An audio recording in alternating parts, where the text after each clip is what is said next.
components. So our base glass that we start with when we're melting here in the furnace is known as soda lime glass.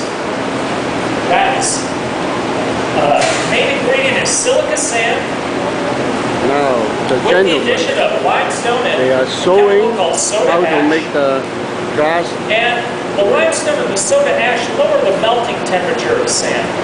So silica sand by itself, to melt it into glass, we have to get it to a temperature of almost 4,000 degrees Fahrenheit. Now when we add the limestone and the soda ash to it, it lowers that temperature to about 2,400 degrees Fahrenheit. So it's a much easier temperature to achieve. So Dan has gone over now to our other furnace. That is what we call our reheating furnace over there. It's kind of like a big bucket of fire. It has several different doors on it, so we can accommodate larger pieces of glass. Before we're finished tonight, you'll see this piece will grow quite a bit. We'll probably have to open some of the doors on that.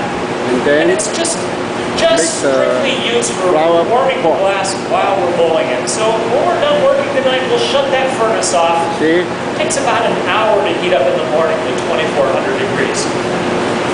So Dan's shaping our glass back up here.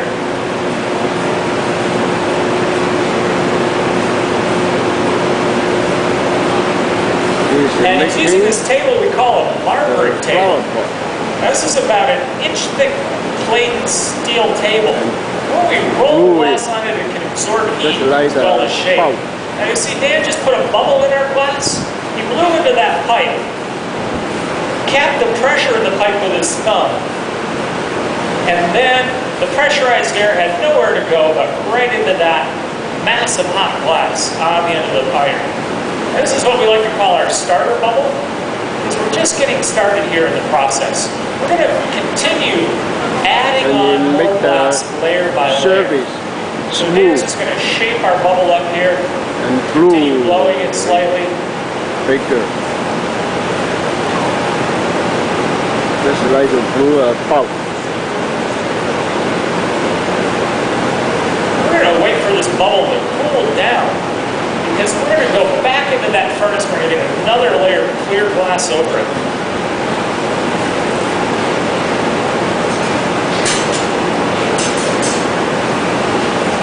So using a pair of tools now known as the jacks, Dan is shaping the sides of our bubble.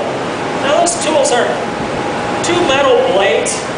They're sharp, but they're not sharp enough to cut yourself on it. They come to an edge, but not a sharp edge. And they're hinged with a metal hinge.